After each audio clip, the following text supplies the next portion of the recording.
I'm not trying to get anyone involved in my effing green smoothie. You can all just judge it from afar. Thank you.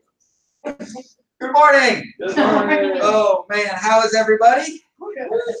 Very good. As a reminder, anybody who passes their 63 prior to December 7th and submits $1,000 trade, Primerica would pay for your licensing renewals. Nice. And so we have a handful of people that are in this particular space, right, in a short period of time, but they have to pass their test in Q4. So anyone who gets their licenses in Q4, October, November, December, Primerica will pay for. If you get both of them, submit $1,000 trade. Here's what I promise you: if you get the license, we will make sure you get $1,000 trade. If it means that you have to open an account for me, right? We will, like, we will get that $1,000 trade. You get that done, no problem. That second part, important. For Monday? If you pass, what am I missing? If you pass the 6 and you haven't done the 63, you have to submit $175 to keep the 6 in place. Yes. Oh. Yeah, so from a licensing standpoint, if you pass your 6 and you haven't done your 63, it's $175 just to maintain your 6. Or you start over. It's traditional, yeah, it's normal, but there's people who haven't done it that just passed their 6, and so this is an awareness. Right. It's because of the SIE. What's that? It's because of the SIE. They didn't make use of it to do that. That was last year was the first year because the SIE was supposed to take place. I just said it before you said it, Tanya. Yeah. So if you take advantage of this and get it, you get the $1,000, basically paid for. You get your licensing paid for. If you don't, you get to pay the $175 and then take your test. Now here's the other thing: is if you pass your 6 before this and you pay the $175 and then you take your 63 prior to the end of the year, you will pay the delta. You will pay the rest of the thing. So if you pass your Series 63 on the 29th of December, you will owe $400 for the difference because it is an annual renewable license on the federal, and so there's nothing that we can do about this. And so if you do not pass before December 7th, you want to submit your 63 for January 3rd. Just that process, right? It's good to know, right, the disclosures components. Okay. If you have your U4 in, you change your job, you do any of that, make sure you update it, right? In terms of all that stuff, we've got things going. This I wanted to kind of run through. There's a handful of folks that weren't here on Wednesday. I'm going to take a hand for just a couple minutes, right? We understand. Right, all of this stuff is starting to really come together, right? If we think about our rookie flywheel, which I need to put on this, right? We've got our roster, we've got rookie camp, we've got our ride-alongs, and the game day player, and the entrepreneur training camp. We've got our game day player. We've got our baseline 30 that feeds our roster, right? So we've got our rookie flywheel. That is really what our business is, man, right? So this is the bigger picture theoretical approach. Now you say, well, how does that translate into actions? What am I focused on at each stage, right? From roster through rookie camp, right? The number one thing is hours and quizzes, get them through that process, get the ability to attend our Saturday mornings. The goal is, when it comes to Saturdays, starting in January, I really would like us to grow our attendance, because starting in January from 9:30 to 9:45 will be announcements and kind of recognition. Starting at 9:45, we're going to start using the 3 offices. And if that means we've got 2 people in each office, or in each area, that might suck for culture, but we're going to start building our modules, right? There's going to be a module tied to, right, the lineup. There's going to be modules tied to the F&A. We'll rotate it. For brand new people, they'll go in and they'll learn each of the processes, right? We're going to build an other products module so that when somebody's in this licensing process, they'll be able to learn about our prepaid legal. They'll learn about the auto and home. They'll learn about Vivid. They'll learn about our other products, right? Then they'll run through. So one, we're looking for people that want to contribute to that and start helping us build and run those. And ideally, we have at least 2, personally 3 people that can run any one class, so that those 3 are rotating. So one's running a class 1 week and they're in this room for 2 of the weeks, right? So they're constantly still growing their business while they're contributing to the growth up, right? And so we've got less than 90 days to get that completely fundamentally running, and that's what we want to get done. Make sense? Yes. Right? We're buying more projectors, we're buying more Elmos, like we're gonna have it set up to where this is built. We'll be wiring, right? We'll be streaming all 3 rooms, right? So the people that can get this, right? And so we're going to now grow this thing. Let's find some folks that want to help us do that, right? But as we run through, right, they start doing this. Once they finish their hours and quizzes, they come to Saturday. Now, they can, as soon as they're done with their hours and quizzes is when they submit their IBA. They don't have to come to a Saturday in order to submit their IBA, right? But I was just building a flow chart, right? Once they submit their IBA, we're going to start using Answer Financial. We're going to start running, right? And I've got a protocol, right? We'll put on Slack and we'll really flesh out what are the steps with that. But how do we get that really integrated? We want brand new people to do that. My goal is, and the office didn't do this week, but we will get it done next week, where who has not done their Answer Financial quote in the last 18 months? Okay, so that's one of the things that we'll do, because we want to run through that process, right? We want to start, right? We know the folks that we're going to use. We've got one in English, one for English and Spanish, right? So we'll do that, right? Then they'll take their test. Then they go to rookie camp. Through rookie camp, the goal is, right, as soon as they pass their test, ideally, guys, the best thing that happens, they pass their test and they're meeting with you, or they're meeting with their upline the day they pass their test, and they're like, okay, great, this is done. Now we've got a 3-week window for the background check. We got 2 choices. You can come to the meetings, you can learn, or we can get prepared to put a comma check in your pocket, right? And so if that's the case, what we need to do is we need to run through the Humati questions, right? Who are the top 10, right? We figure out, and we want to get them on those appointments as soon as possible. It's significantly better if we can get them on appointments after they pass their test before they're coding. Because then they get to walk into that house and the people are like, oh, you're here to make money. You're like, I can't even make any money. Like, that's not what this is about. This is about getting you in my corner, right? We gather the F&A information and we tell them, right, the day we're appointed, once we get this done, we'll reach back out to you and we'll come back and deliver. If we've got 3, 4, 5, 6, 8, 10 F&As built in the file waiting for them the day they pass their test, imagine how fun these calls are going to be when they're like, hey, I just got appointed. Do we have time this weekend? Can we meet? Imagine a new person showing up to their Saturday morning, leaving and going on a 12:30, a 2:30, a 4:30, and a 6:30, which, yes, happens all the time. But now you're delivering go back F&As with commitments and numbers, and that brand new person with the ability to make money that day, right? Their first weekend. So for the Answer, and I may have missed this and I apologize, for the Answer Financial quotes, are you doing that on the first, or are you doing that on the go back? Doing it on the first. So we're doing it neither. We're doing it in the gap. So what happens is you gather, and this isn't just for this. We are going to start really integrating this fully into our offense. We go on a first, we get a commitment. We set up a time for them to do the calls through that process. Between the time that we gather their financial needs analysis information and we've established the go back, one of their responsibilities is to do and exercise this call. We save 30% of the people $400 a year. 30% is not a lot, but it's more than 0%. And $400 a year isn't a lot, but it's more than 0. And that's the type of stuff that can get worked into their commitment if we've got it done. And it's an opportunity for another income earner for the new associate. And it's just what we do. We're going to gather this. I don't know if we can save you money or not, but what I want to do is I want to schedule a time over the next 2 days. Let me know the time. We're building a whole communication structure for that, where you'll ultimately let Access Support know. Access Support will build the process, right? The office will build the communication, go all that, right? So I'll show you what all that is, right? We'll have more of that next week. And the value add, right, is because right in there, either you have actually already saved the money, or they've seen someone say to them, nope, you're good. Mm. And so they've actually already seen that we will not push, because Answer Financial, we as far as we know, and what we've been told is they're really good at saying, no, you're good. Yeah. And so either way, you get to go into the go back with a value add having already occurred. I thought you meant that the person submitting the IBA is going to call themselves. They are here.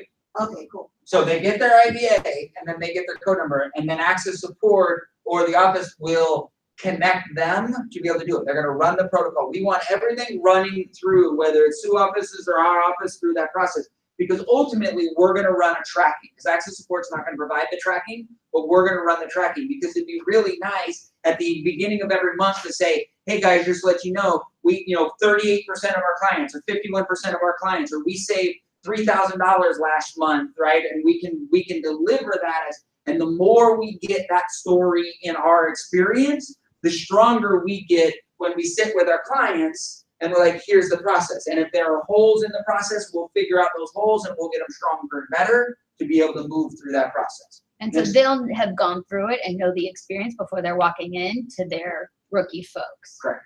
So they can make money, they get the experience, they understand the value, and again, they understand that it's okay if they're like, oh, they couldn't stay. And your response as a leader is, if the associate can't save any money, your response as the leader is, isn't that amazing? Right. Did they push you? Did they try to convince you to do something? Well, they talked to me about, did I have the right amount of insurance? Was that an appropriate conversation? Yeah. So do you feel like they honored you and our impression of, we're going to solve the problems we need to solve and not create problems to solve them? That's the team we have behind us. So that becomes, whether we help them or not, whether we can save them money or not, isn't the value necessarily, it's the system, but if we can, then they can make money and save money. And then they run through that, we go deliver the F&As, we lock in their advances, we help them with the auto and home, they've got the investments, we built the assets, the Allies Advocates Associates and assets, and now all of a sudden we're moving to Entrepreneur Training Camp for the right ones through that process. And so this transition here, this is the flow of what we want to be able to do. So we get to start running through and checking boxes going, did we do this? Did we do this? Now, the more this organization embraces this and pushes this, the stronger this becomes. The stronger this becomes, the less resistance people have. The less resistance people have, the more this flywheel just runs, right? None of us have this habit. This particular flow and habit, none of us have. But this is how this is going to work. And so the more we can emotionally attach ourselves to this and make this a reality, the more it becomes what happens. And then when new people come in, when the next round of new people come in and we just run them through this, they're not going to resist it. And when we've done this 3 or 4 different cycles, it's just what happens where people come in. And then when they drop the ball on one of these things, like, we're going, like Access Support, when someone submits their IBA, Access Support's going to reach, and the new associate the new associate hasn't been sent the introduction email to Access Support to verify that they're scheduling the time within 48 hours. Access Support's going to reach out to the recruiting associate going, hey, we haven't gotten this introduction. Is there a reason? Oh, they don't have a car. Okay, that's a good reason. They don't need to do it if they don't have a car. But that's the only reason why they wouldn't do it if they didn't have a car. Does that make sense? And so ultimately, we're building the net behind it, right? If people go in, they submitted a life app, and they didn't do the auto and home, Access Support's going to go, I'm confused. I've got a life insurance application or investment application, and we don't have this, we haven't scheduled this. What's going on? And so we're going to build this in. And so the more we make this stronger, when we have new associates that deviate from this, because people are people, when Access Support calls them on it, they won't be resistant on it because they're like, oh my God, you're right. I totally forgot, but I didn't do this. And now they can go back to it because this is our standard protocol. Does it make sense? And so we want to know it. This is the type of thing you and I want to be able to articulate. When someone's like, well, how does it go? We should be able to write this out. This is not a complicated thing to be able to explain. Yeah. So I was thinking last week when this was presented, first time, we had the paper with the 4 quadrants, and so this is kind of the first quadrant reimagined. Correct. So yeah, so that's the checklist of what we're trying to do. Here's kind of the flow chart of how we want to be able to do it, so that we can get. So the more tools that we can give, right? Repetition's the mother of learning, right? For me, I got to say the same thing in as many different directions and ways as we can, so that someone's like, oh, I get it. Right? Yeah. Is this, you had an ideal time frame, just like about a month? So, yeah, so ideally, right, what'll happen is this will take, like, if something, I don't know, I get my people through their licensing process in 3 days because between the autorefresh.com and the fact that they don't have to do anything except like that stuff's done. Getting them through Saturday, getting through this process. So this whole process, the goal is to take less than 3 weeks for someone to take the test. That's why the modules are so helpful in terms of that, because we can get them to take and pass the test within 3 weeks to a month, right? But let's say it's a month, and then it's going to take 3 weeks to get them licensed, right? So there are 3 weeks to get them appointed. So now we've got that. And then there's another, say, 2 weeks of processing. So 2 months is probably from start to finish when somebody's going to go through that process. From a team leader standpoint, we get to count somebody, right, from the time they start for 3 months, right? In terms of counting them in rookie camp for our personal responsible numbers is for 3 months, right? But this process should take about 2 months. So it might take 4.5 months from the very beginning because we've got to go and like process and practice and screw up and all that stuff. But we keep challenging ourselves on making this a reality. By the way, for the people who don't have this, I'm going to have that. Anyone waiting on you? I'll give you. So, you know, and ideally, like we try to do this in a way that's simple enough for somebody to be like, oh, this doesn't, like, we can explain. Now, here's the problem. If you never look at this piece of paper again, the story I just explained all makes sense. Your ability to explain it starts to get more and more confusing the further you get from it. I think one thing to think about too is that, let's say it's 30% of the people that are saved, right? You go on 10 appointments and 3 of them do it, that's your IBA paid for. Yeah. So it's just another way that we can be like, our goal is to pay for your business from your IBA submittal to your licenses. We're trying to do that, and that our system is designed that will help them maybe overcome some of their judgment. Makes sense. Good person value. So it's the more and more, right? By the time they get to $250,000 in assets, their license are free. Like that's where it's a really smart point. So that allows us to kind of integrate this stuff. And from a business standpoint, right? If you're like, well, Brett, why is this a matter?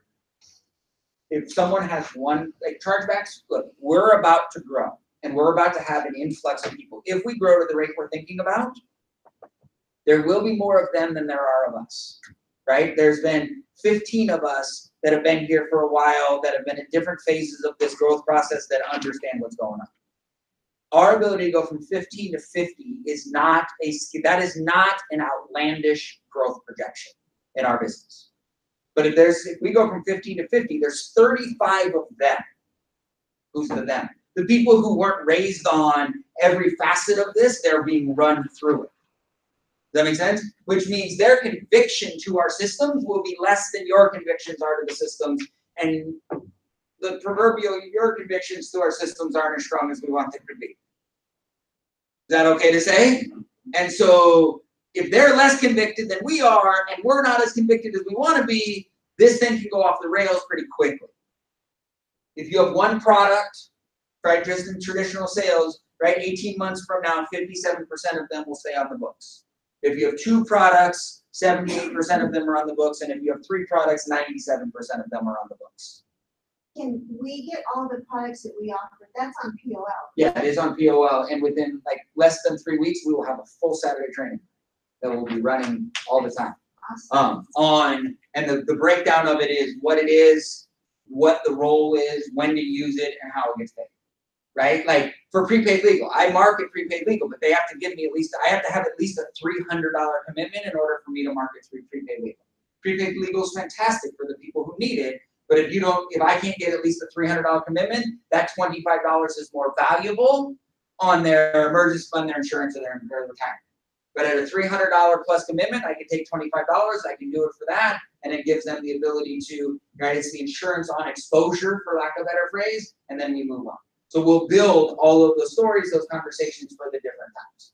And so yes, right, the goal is by the beginning of the year, we all understand the products and resources we have, what they are and how they fit in what we're doing and when we use them. right? And so, yes, we're gonna be building all of that stuff.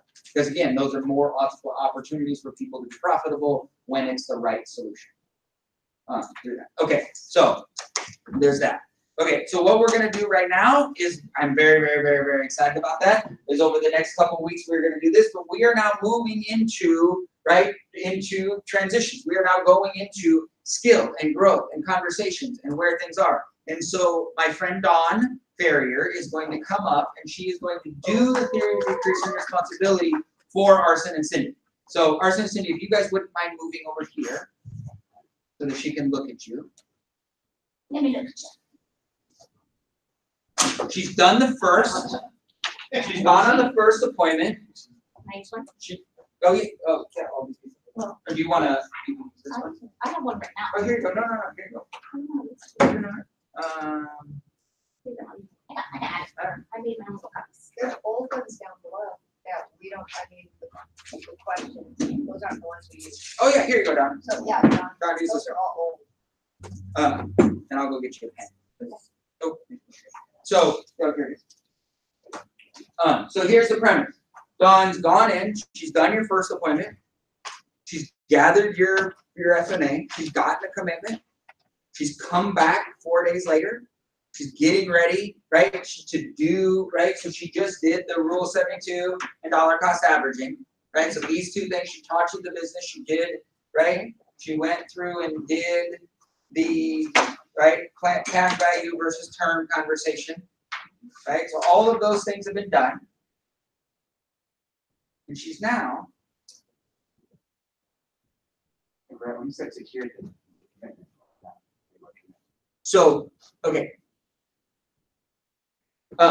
Okay. Who is that? Listen. Okay, so one of the things that we're going to want to do is, that's a good question. I want to make sure that we're all clear on this. So every appointment has an objective.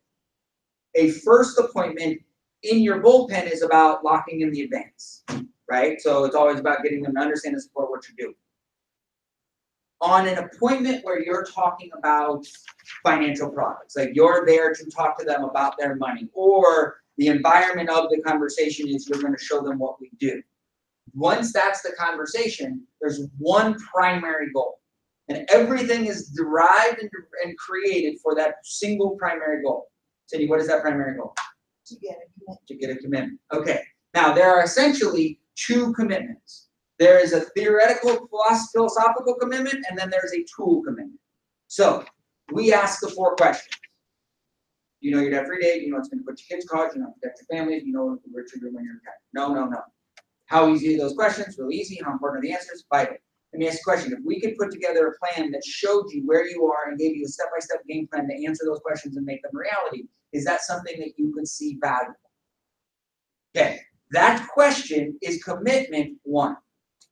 Because if you say no to that question, we don't have anything else. Nah, I don't really care. Okay, we're done. Is that something that you think that we can help you with? Yes. Okay, so you see the value of having a plan. Yes. Okay, great. So let's gather the information. You go through the financial needs analysis information. You gather their name, rank, serial number, their income, their kids' college, all of that stuff. Anything that has money on it, we get a copy of it or we get the information. Then at the very end, the thing you want to, how many of you want to feel like a salesperson? Not really. Now, how many of you realize in anything that you do, you are a salesperson? Whether you're a teacher, you're a lawyer, you're an accountant, it doesn't matter, right? So, but when you get to operate from strength, you don't have to feel like a salesperson, you're just solving their problem. And so what the next piece to this is, the reason that we do this the way we do, and we do a 2-step approach, is it allows you to push on a concept right now without feeling like a salesperson because you're not actually selling a product. Well, the next piece, what you need to do is, and we'll go through this another time, but I want to fill this in, is right here is our, is our getting a commitment quadrant that essentially is not seeable, right? Which is, right? Most of the families we sit with set aside 10% of their income. There's the fortunate few that can do 15 to 20, and those of us on a somewhat fixed or limited budget that only set aside 5% and focus on increasing from there, right? You make $4,000 each, that's $8,000, 10% would be $800. Are you in a position to set aside $800 a month? Right? You're listening for the hiss. If you don't get the hiss, you're going to push them. You actually want to drop clothes. 90% of the time, they're going to give you a number and you're going to challenge them on that number.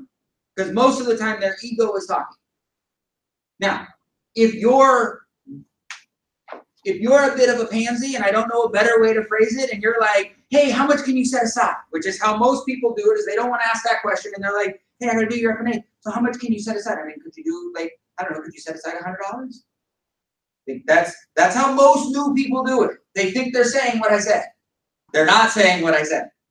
What they're doing is they're scared to death to ask for a real number, and so they're trying to get something because they know if they get something, maybe they can close the sale.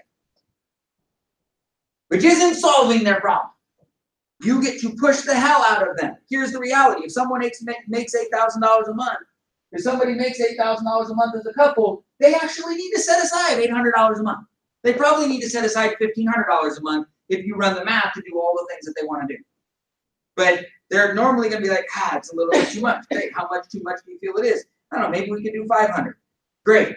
So if we could start a program with 500 and then over the next year or two, move from 500 to 800, is that something we could work on? Yes. So we could set aside $500. If I could put together a plan, right, to get us on the road to start addressing that for the $500, is that something you can feel comfortable with? Yes, that's now the third time I've asked, is this $500 real? We do not, look at the seriousness of my face, we do not deliver F&As without commitments. We do not deliver F&As without commitments. But Brad, but if I show them, they're going to be motivated and they're going to see it. No, they're not. What it's going to do is it's going to put you in an environment where you instantly turn into an insurance salesperson and you poison the relationship. Because if you go back and you deliver the F&A and they don't give you anything to work with, one, you're working for free. There's not a big red cross downstairs. This is a for-profit company. Your time is valuable. You have the ability and need to be compensated for the time that you put in. We're not in the convincing business. If you go back, if you can't get somebody to be convinced that they need to set money aside for a plan, what makes you think you're going to get them to set money aside to buy insurance? It's not going to happen. It's not going to happen. The risk to reward is too high. Now, what you don't do is be like, when you lose her, you're like, if they're like, right now we can't. I totally get it. And we've all been in places where we can't do all the things that we want to do. Here's the reality. If I come back and I show you a plan that we're not able to do, right, the dynamic that puts to us is not good, because I'm going to tell you these are the things you're going to need to do, and you're going to look at me like, you're absolutely right. Those are the things I need to do, but I got to put food on my table, and that's, to be honest with you, more important than anything else. And I never want to be on the other side of trying to convince you that I think that something other than what you need to do for your family is the most important thing. So why don't we do this? 6 months from now, why don't I touch base and we'll evaluate, right? All of our situations, all of our life changes, all of those opportunities are there. Now, I do need to ask this. If there was a way that you could put an extra $500 in your pocket to start making things a little bit better over the next 6 months to a year, is that something that you might be open to? I know that doing a business like this was what you told me was outside of your wheelhouse of what you wanted to do. So I want to respect that. But here's what I know. We come to certain points in our life where we sometimes have to do things even if we don't want to do them. So do I think that you want to be full-time Primerica, complete financial independent, vice president? No. But if I can show you to make $500 a month passive income in the next 12 months so that we can make sure we delivered on this, would that be worth exploring? Because to be honest with you, the reason that Dawn's here, Dawn was a teacher. They had no interest in doing this full-time, but there was a need to make their life a little bit easier. See, and here, sorry, I'm totally hijacking Dawn, right? But here's one of the conversations that I'm going to get to, and we've got. Here's a conversation to start putting into your repertoire. See, the reality is there's a lot of people right now, Arson, that can take care of their today. See, a lot of us can make enough money to put food on the table, keep the wolf away from the door. You know what? We can even take a week vacation. But in today's world, it's really hard, Paul, to take care of today and tomorrow. And see, that's where this on-demand economy came from. That's where the Uber drivers and all these things came from, was people that said, you know what, I got this side hustle because I'm making enough for today, but I'm never gonna be able to take care of tomorrow. The problem is doing that for a lot of us is out of alignment with who we think we are. And so we're in a need, but we can't exercise it. The reason that we built what we built the way we did it was to be able to attract amazing, focused, committed people that say, man, I've been able to take care of my day, but what if we can make an extra $20 or $30 or $50,000 a year part-time? That could start taking care of our tomorrow. That's why we built what we built the way we built it. So again, I know that this might not be something that you want to do, but if we could help take care of your tomorrow so that you could look at this and say, yes, I know I need to do this, and I'm willing to take the steps necessary, because I never want to say I can't do the things I need to do, is that something you might explore? Great, then let's set up another time for that conversation. But for right now, let's put a hold on the F&A and let's get back together, or come to the meeting, and we'll worry about the next conversion step. That's that interaction, right?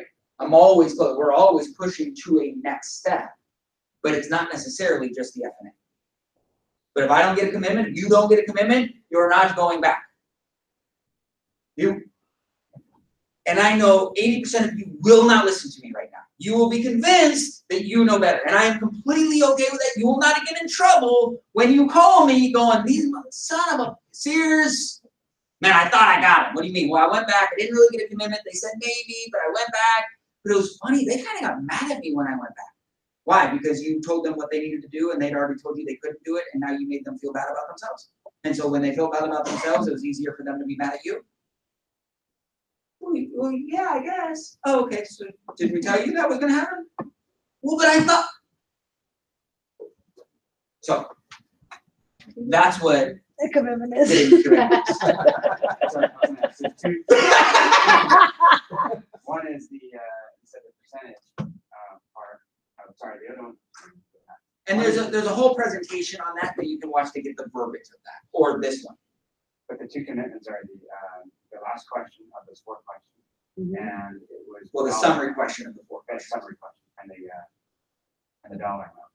Yes, you only get to the dollar amount if you get the summary, because the summary question gets you to, are you filling out an F&A? And so the first one gets you to filling out an F&A. If they don't say, yes, I can see the value of a plan, then you're not going to an F&A. And there's multiple ways. If someone says no there, we'll talk in different presentations as to what you say to be able to convert there, right? That's what this page was for. For the people who say no on the first one, but you think that they could, they just don't understand it, you now can go show some value on the Rule 72 in this and start implementing. That's why this is done as a secondary component. It's a backup plan for people who just don't have the vision, and so you've got the ability to do that. But then once you do an F&A, the moment you start writing down their name and their birthday, the only thing you're thinking about is get as much information as possible, but what am I going to do? How am I going to gather up the strength I need, right? I need to like tighten everything, because if you've never done it, you're not going to want to do it. Your ask. And on the first, our ask is the commitment. And Dawn's about to show you why that ask is so vital. Always finds a way to bring it back.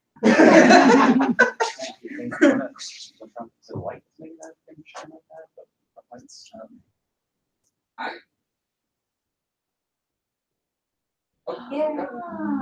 Oohs and ahs. Then there's running and screaming. So Cindy and Arson, let's say that your monthly income is $2,500. So if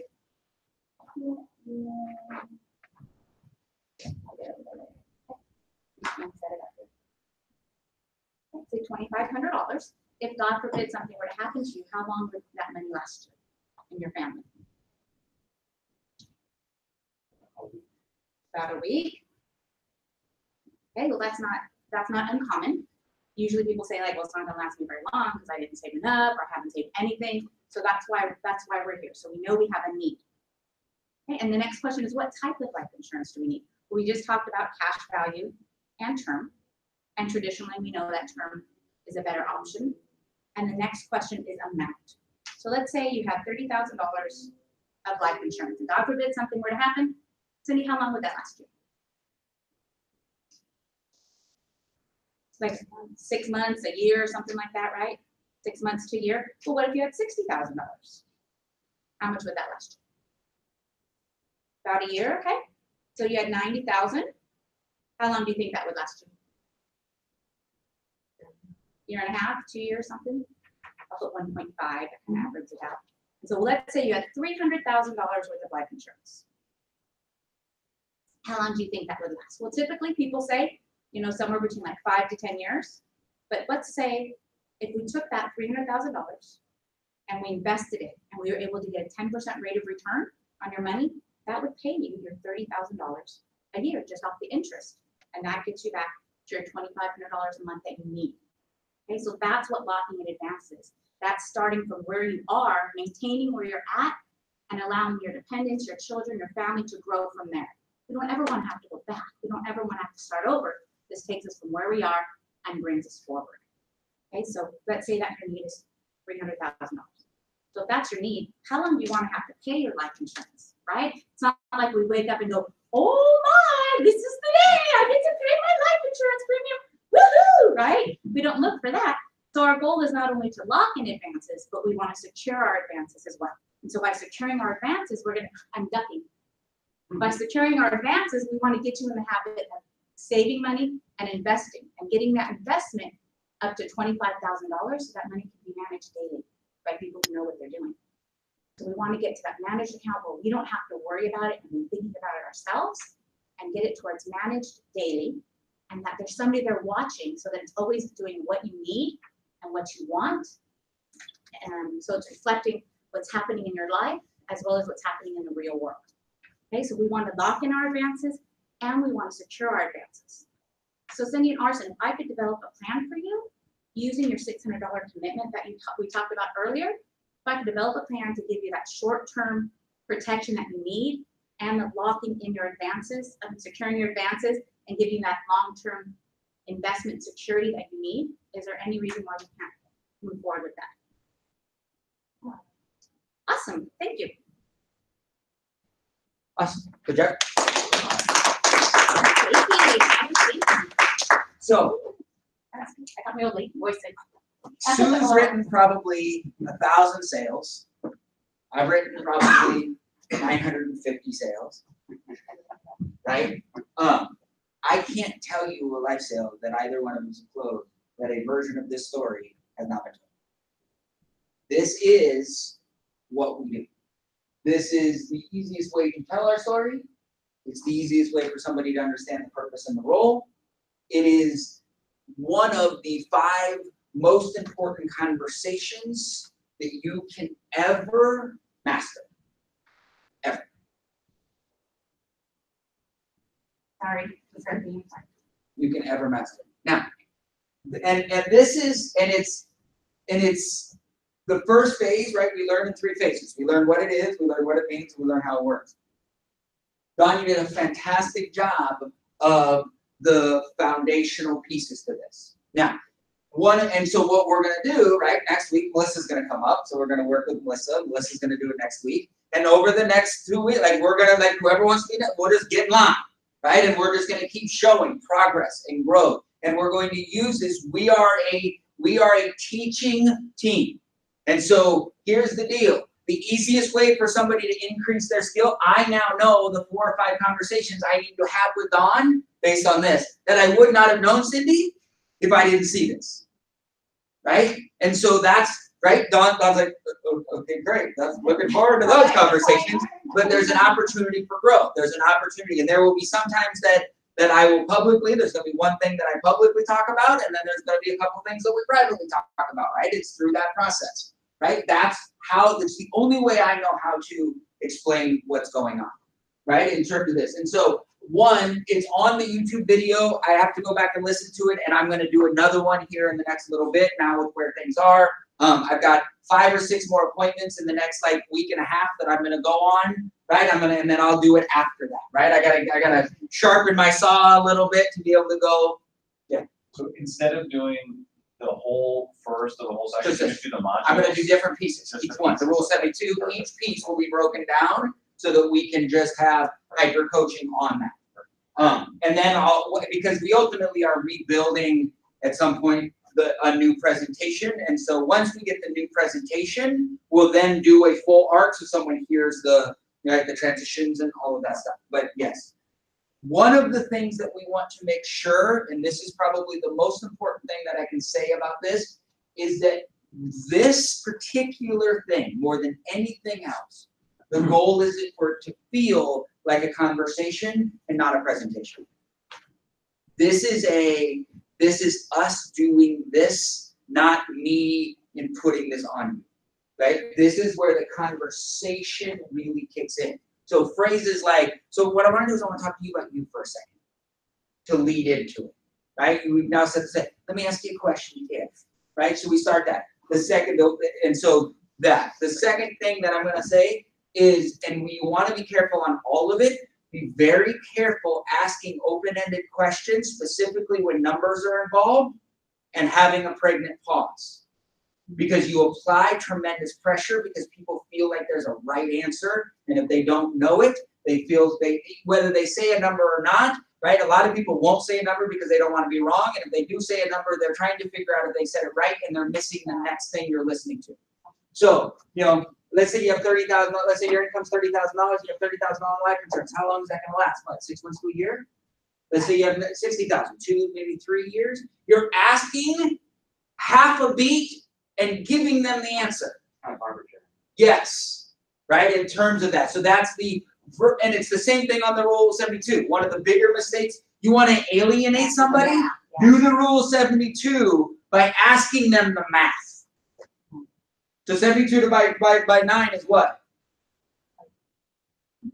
I don't know, I'm not good at math. I'm like, you've been doing math since you were in 3rd grade. You know that it's not, but people's brains instantly shut down. Right? If it doubles you fill in the math. You don't ask them. Okay? You will alienate people very, very, very, very, very, very, very, very, very quickly, and now all of a sudden they feel bad. And if you happen to do it to the one with the bigger ego in the room, now you've really done it. It's about managing their ego and their feelings. Yeah, and understanding that the goal is and the last little thing, and then I want Robin to come up, is, and this is, so we teach the team what it is, what it means, how it works, right? But we deliver to our clients how it works. We don't actually need them to understand what it is and what it means, because they're not going to take that, right? Think about how many times you've heard the same thing over and over again for you to get it, so that you can actually explain it. Like, that's a lot of times, right?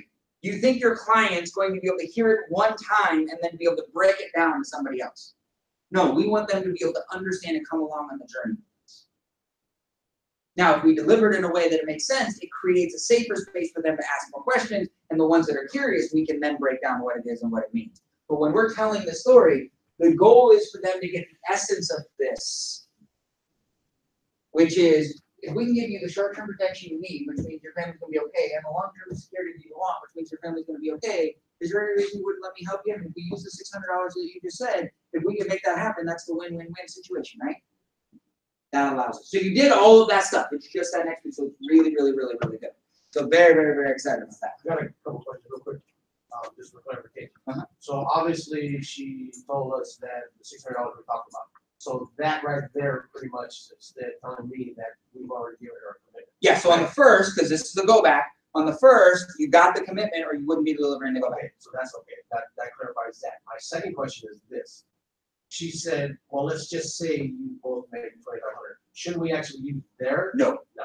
Do not use their numbers for 2 reasons. One, you're then, if they gave you fake numbers or different numbers, or they actually make one, or one has a business and you get caught up in that, what happens is they get caught up in the details of that versus listening to it.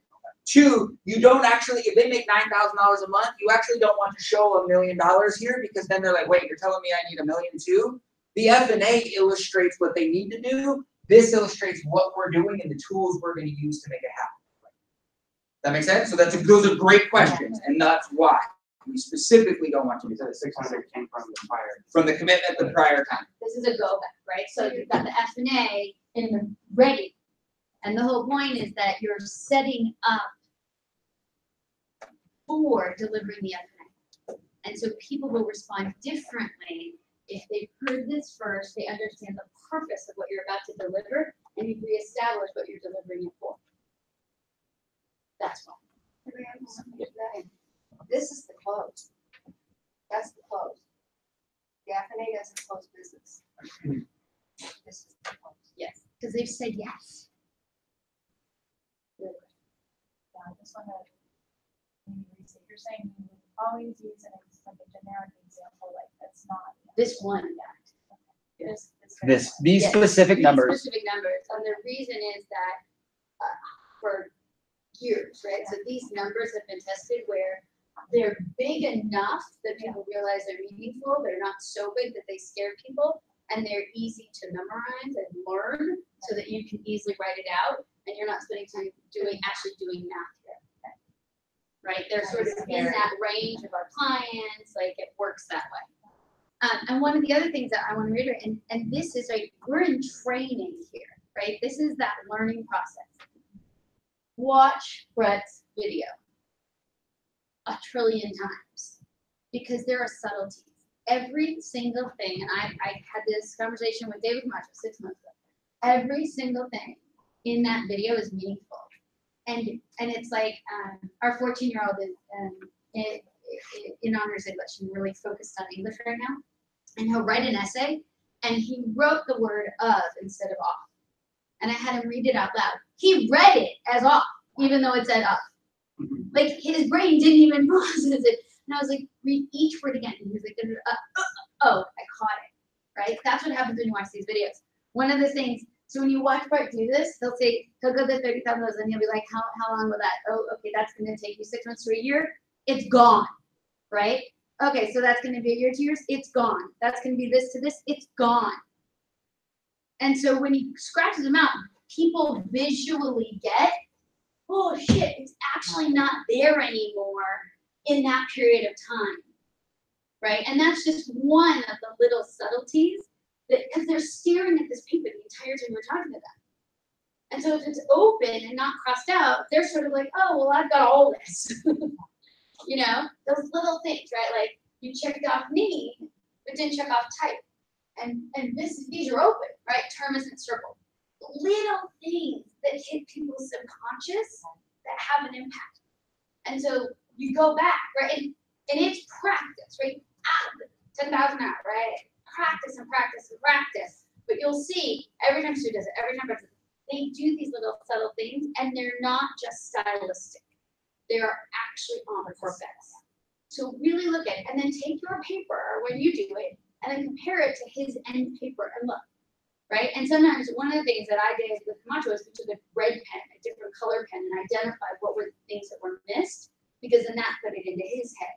Because it really is every word, every sentence, the way it is. And then you can come in and actually ask Brett, like, did you just happen to cross that out, or did you do it on purpose, right? Because everything has been constructed over years and years and years and years of experience, particularly this, right? Like, this is a Primerica, old school, always works, right? Make sense? Mm-hmm. Okay, I just want to read it like that. Very nice job, by the way. Okay, so, got a little time. Wanted to share some things with you. Are we starting with? Yeah.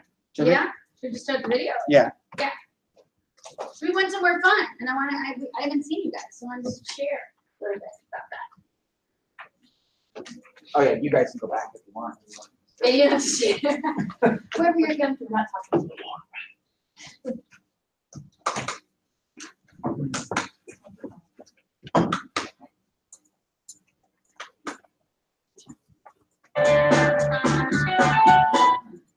Uh-oh. Let's try. LeBlanc, vamos a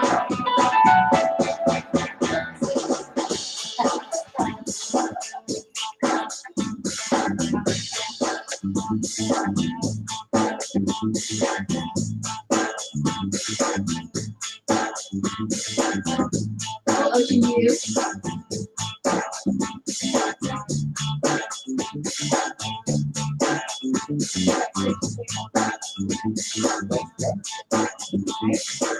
All I got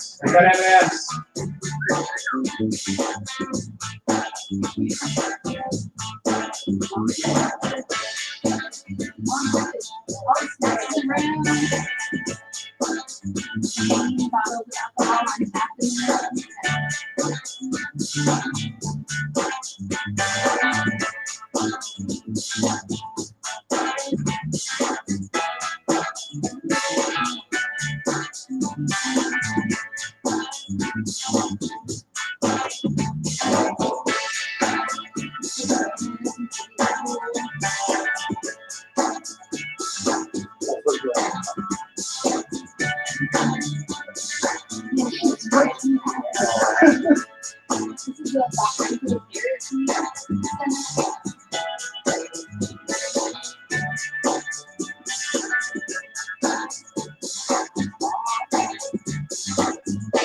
I'm gonna stop this now because it's really nice and we can show more of it later, but we have time, right? So, yeah, that wasn't the one thing. So the reason we showed you that is we're very, very excited. When we went on this trip, and there's a bunch of things that I'm gonna talk about, but something happened on this trip that reignited me to a whole nother level again, which is all sorts of fun.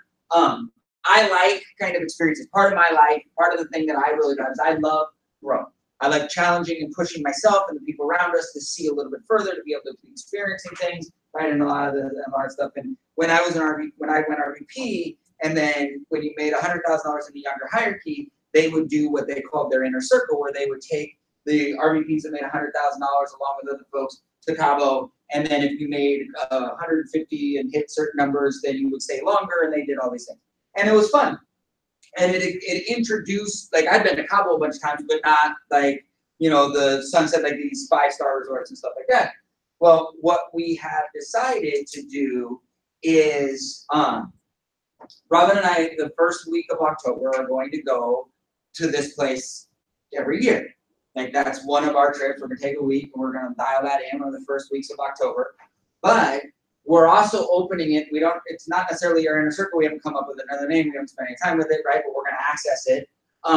That this will be open to our RVPs. Our RVPs that make $100,000, the first time they make they're an RVP. When you're an RVP and you make $100,000, the first time you'll be invited, all expense paid. Now this is a 5-star, 5 Michelin rated. Like, this is a ridiculous off the chart thing. This place has been open since March. This thing is not cheap. It is fantastic. The spa is ridiculous, right? It's amazing, right? But there's ATVs, there's snorkeling, there's all these things. All of it's taken care of. All of it will be there. 5 days, you and your spouse come in, right? Hang out with us. Half the time you'll be with us, half the time you won't. All the dinners are taken care of. Everything, right? We walked in, we had a butler, and they're like, what do you need? I'm like, well, I like drinking Baileys before I go to bed. And she's like, okay, 5 minutes later, knock on the door, there's a full 5th of Baileys. Like, here you go, threw it in the freezer. It's fantastic. It's a nice way to end, sit out on the balcony.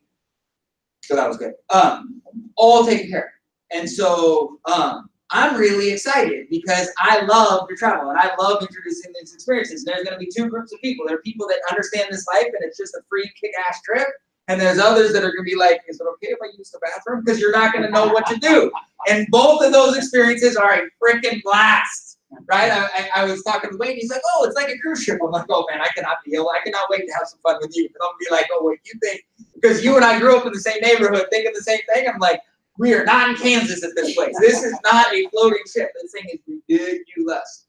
And so we're really excited about that. So do me a favor, get your ass to RVP and let's go make $100,000, right? And then there will be a second year into your way. We'll tear it up and we'll do all that other stuff. None of that stuff matters. And it ain't no 3 days. We're going for 5 days because that's the way you need to experience, right? If you go for 3 days, it's nice. But the problem is it takes a day and a half to unwind. Right. So if you have a day and a half to unwind, you get like 3 hours and it takes like a half a day to get prepared. You have like 4 hours of rest. Nah. Take the day and a half, have 2 or 3 days to chill, day to unwind, and let's go. Like, it's an opportunity. So anyone who wants to travel the first week of October, it's not a bad time. The kids are back in school, right? Summer's over. There's no Pri-American events. There's nothing going on. First week of October is a nice place to travel. And Cabo's 87 degrees. So it's not 110 and it's not 70. It's 87 to 90 degrees. A light breeze out of the northwest, sitting there. Beautiful. So, anyone want to come? All right, I'm excited. So we were very excited about that. And I will say, from the moment that Brett figured out that this was the place that we were going to do that, we would be sitting at breakfast and be like, can't you just picture sitting in our sitting, like right there? Or we'd like, go to dinner at the Italian place. He's like, can't you just picture Kristen, right? Like, it was very funny. Everything that we did was this new vision. And it really, the idea of being able to grow together like that is really fun. The idea of getting back to dreaming big, right? Because that really is where the fun for us is, and the fun for the folks in Spirit, to be able to share all of that. And in a place where everything is.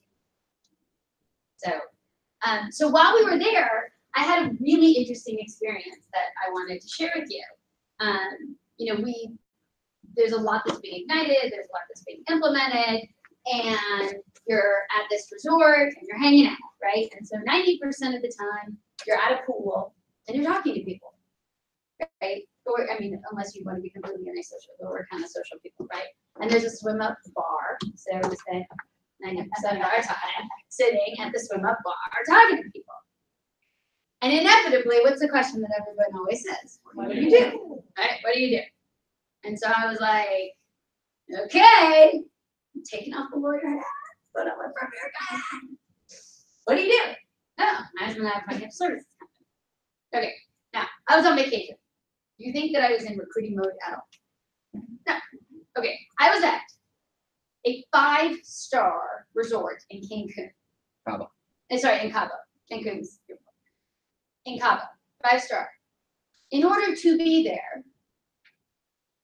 there is an assumption that people have a certain amount of income. If they're going to spend somewhere between 3 and, plus, 7, like a lot of money for a week, right? Or someone like gifted it to them and therefore someone else very close to them has a significant amount of income. And so when I was talking to folks, in no way was I recruiting. And was I like trying to get them to be a client in any way? No, of course not, right? Like we were just chatting. Now, in full disclosure, as a lawyer, if I was in lawyer mode, do you think I might have been looking out for some clients?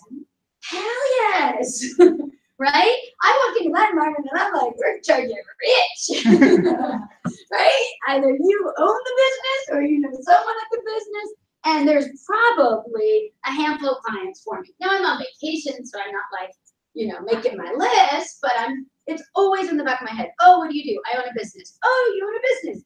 Cha-ching. Okay, by the end of this trip, I've got your card, you've got my card, and we're doing business. Like that's just the legal world that I live in. It's not the Primerica world that I live in. And so, but I had my Primerica hat on. Like, what do you do? I go, that's my own financial services business, right?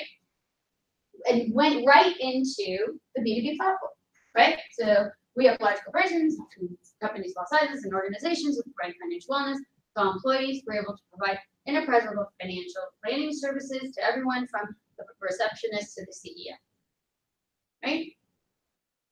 Tell me a little bit more about that. We got into multiple conversations about this. And it's really interesting. And what was really interesting was folks one person actually said to me, who's your competition? And I was like, oh, you're not going to believe this answer, right? This is our favorite. Now, I didn't believe this for a long time, but literally no one is our competition. No one. Well, let me tell you why.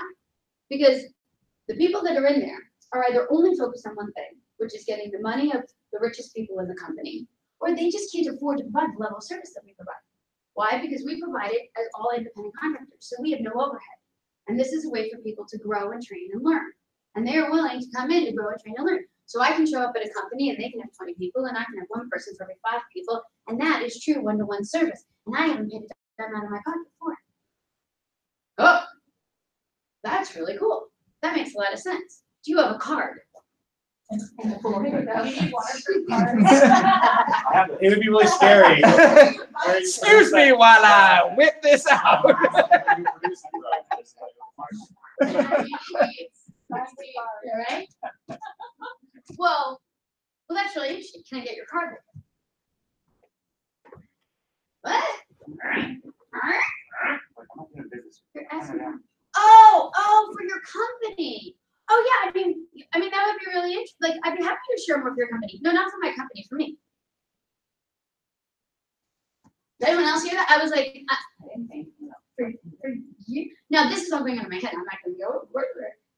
Oh, so you want us to sit down and do a plan? No. I want to know more about the business. You want to do the business? Wait, so you guys are on vacation, right? Yeah. And you just told us about how you spent the summer in Ireland, right? Yeah. And you have this business going on? Yeah. Well, we do it all virtually, right? I mean, we like to show up at least once a year to be able to get that face-to-face experience. But otherwise, it's better for us. It's better for the client. I mean, imagine, you're talking about an employee. They're not going to want me to come into their house right away, but I can easily set up a Zoom call on their time when it works. Their spouse, blah, blah, blah, blah, blah, blah, blah. Yeah, that's the flexibility that I want.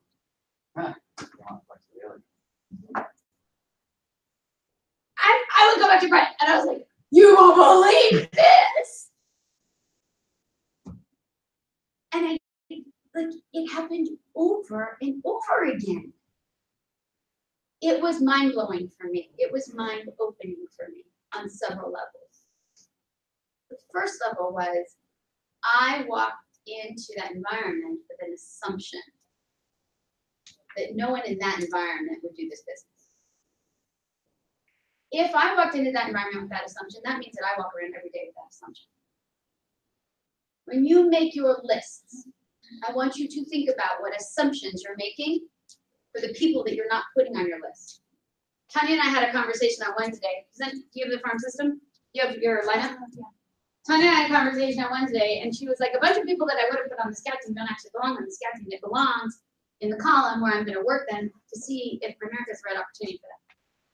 And Tanya was saying, I was really surprised because there's a bunch of people in my life who said, I think I might want to do the business. And I was like, isn't that convenient? But that's the exact language in the lineup that we listened to.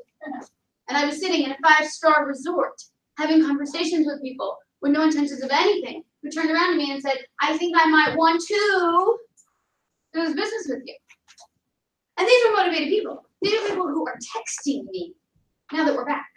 These are people who, literally, Brett had to say to one of the guys, his wife got the flu, his brand new wife. They just got married, and she got the flu on their honeymoon, and he's like holding her, walking her back to the room, and he's like, Brett, so can we talk business? And Brett's like, why don't you take care of your wife first, and we'll talk when we get back. That was the level of interest. People wanted to know more. They wanted to know about the opportunity that we have. So number one, I had a set of assumptions that I was operating from, and it means I'm operating from them at all times, and I am cutting off people from this amazing opportunity. That is number one. If this opportunity is good enough for me, if this opportunity is something that is worth my time, it is certainly worth the time of every single person that I know. Right? How could it not be? So that was number one. Number two, why this opportunity is good for people. That, it opened my eyes as to the why, right? So we talk about people earning an extra $1,000 and $2,000. That is important, right? Part-time opportunities. A very big one, which is funny because Brett has come up with this conversation when we talk about our now versus our future money, and I call it the Tanya conversation. Oh, because this is like Tanya's whole market, right? They're doing pretty well. They're selling companies, they're starting companies, but all they can do is take care of their now, and no one can take care of their tomorrow. And they don't see themselves going to drive Uber because that doesn't make any sense. One, it doesn't make any sense for the way that they personally identify themselves, but two, it doesn't make any sense from a time perspective because they're running companies and trying to start companies and sell companies. No, I have clients who drive Uber. And clients who drive Uber. They don't know this exists. Right, and so that's a different group of people, right? So we've got the group of people who are actually doing it and don't know that this is available, and the group of people who wouldn't do that and need it and don't know that this is available, right? And then we have people who are actually doing the right thing. The people that I was talking to are making decent money, they're saving decent money, and they have no flexibility in their lives. They're stuck. They're stuck. And when they hear that they could possibly do something that can help people in a way that makes sense to them, and they can do it anywhere, anytime, it opens up possibility. So the why people do Primerica, or Primerica, the why I think this might be. might be a reason that you didn't even think of yet. Because it might not be your reason. So thinking about for that person, what's the value of what we provide, right? If I had talked to those people, specifically was recruiting those people, and I was talking about having enough for later, when they actually have very good retirement planning and they already have a planner and all this, they wouldn't even think about asking me to do the business. But when I'm talking to someone who's chained to a desk 12 hours a day, right? And is like looking at me with googly eyes that I was on vacation and working at the same time, I'm like, oh, you're the flexibility card. Right? Our job in overcoming hurdles is to say, how do I overcome that hurdle for that person? Versus how do I overcome that hurdle the way I overcame it for me? So yeah, go ahead. No, there's something that's called survivor bias, which is if you look at someone and they say, think of like actors and actresses that's really famous for, it's like, well, I was a starving actor and I did this or whatever. And the three things that survivor bias ignores is skill set, mindset, and environment, right?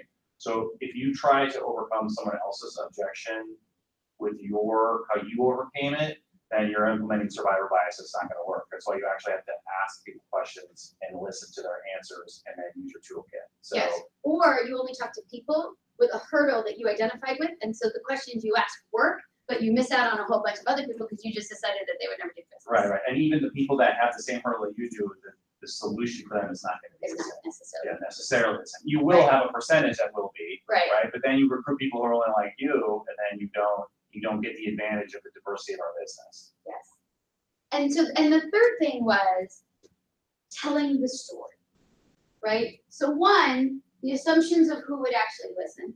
Two, what impacts other people. And three, the impact on me of telling the story, which really is the only thing that matters at the end of the day, right?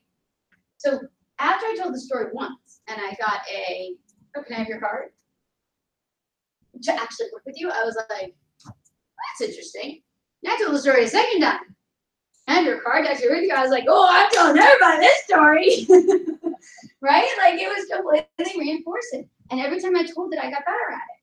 And I found myself like holding back less and less, right? Like one of the guys who's in manufacturing, I mean, I was like, we're independent contractors. It's a commissional. Like I was like, lay it all on the table.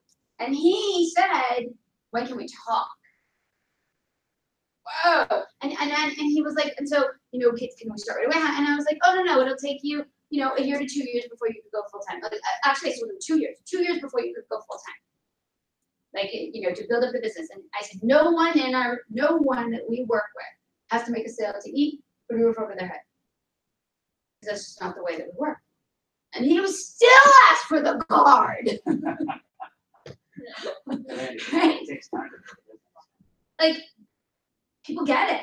And the more I told the story, the better I got at it. And so that was the third thing is just talk to people, talk to everyone. Because anyone you don't talk to, practice, and Melissa and I started talking about it, and Tony and I started talking about practice the answer to what do you do. Try different things. Find the thing that fits for you. Because anyone that you're telling something other than I do Primerica, or other than the story of I do this and this is how it fits into what I'm doing, you're holding back for some reason. And it's better to get it out and have it be messy, because you can always clean it up later. My husband was telling me that for years, and I never really listened until I started listening, right? Like all of us. And so I did. I told everybody the story. We ended up with one guy who, like, every time he saw us was like, can we talk more about the theory of responsibility? And his also new wife was like, every time he sees you guys, you're going to talk for an hour about this stuff. The amount of time we spent talking about financial services and Primerica and all of the rules that we know, I never would have predicted getting on. But people in a 5-star hotel were hungry for the information. People who have financial planners were hungry for the information because they're not getting it.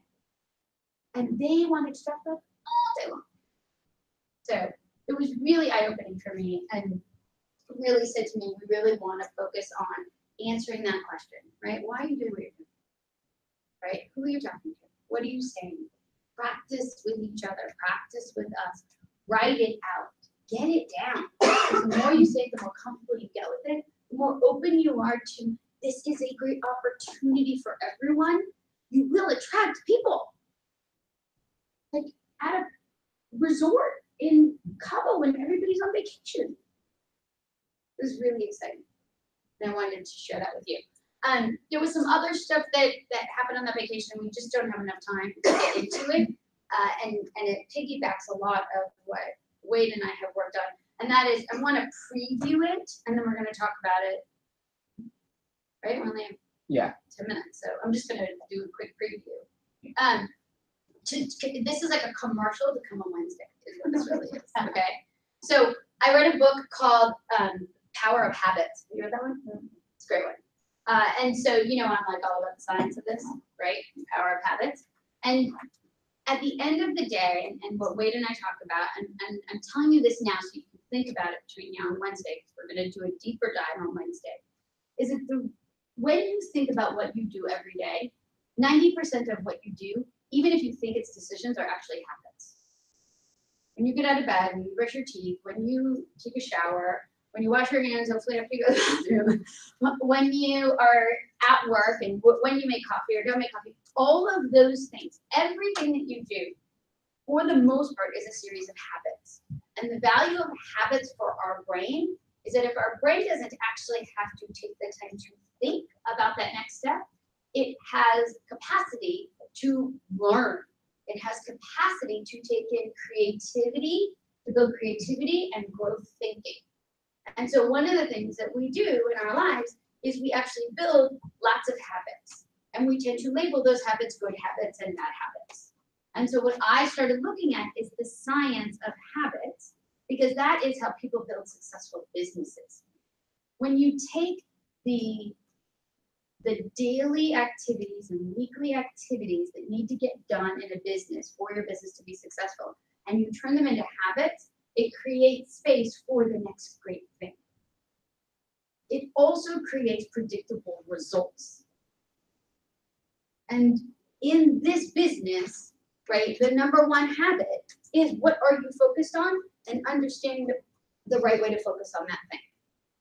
And if we do it on purpose, if we do it in a mindful way, we will be automatically more successful at it.